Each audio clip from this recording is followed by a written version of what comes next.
Hello coach, what is your take on Reta? Would love to hear it from you. Disclaimer muna, first of all, I'm not a doctor, I'm just a registered nurse in the Philippines and a certified personal trainer here in the UAE. So kung ano man yung knowledge na makuha nyo mula sa video na to, bahala na kayo doon. I'm not advising anyone to take any medication without your doctor's prescription.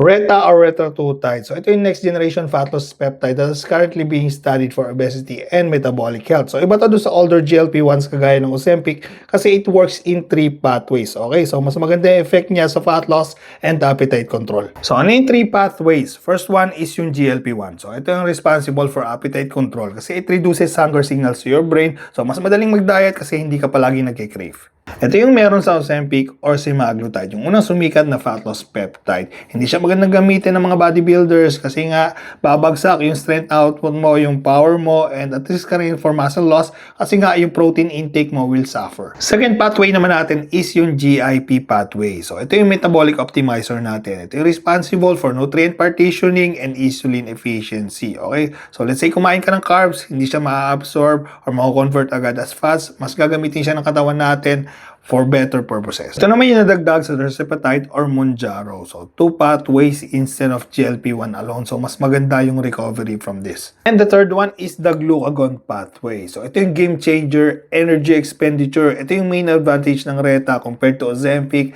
and Mounjaro. So, hindi lang siya tumutulong para ma-reduce mo yung intake mo. Okay? So, tumutulong din siya to increase your calorie output too. Paano nangyayari yon? It increases your metabolic rate, meaning kahit nagpapahinga ka or hindi ka nagwo-workout, nagbo-burn pa rin yung katawan mo ng calories. Second is it stimulates fat oxidation, meaning it's using your fat as fuel. It also signals your liver to release energy to prevent metabolic shutdown, and it also increases thermogenesis. So, mas mataas yung calorie burn mo. So, ayun lang. Reta is 3 pathways. Okay? So, kaya siya very effective when it comes to fat loss.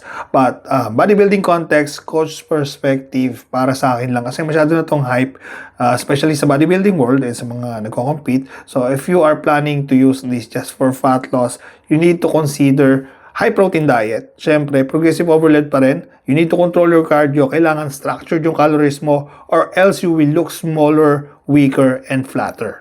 Reta is a powerful peptide when it comes to fat loss, but at the end of the day, it's just a tool. Discipline still decides the physique.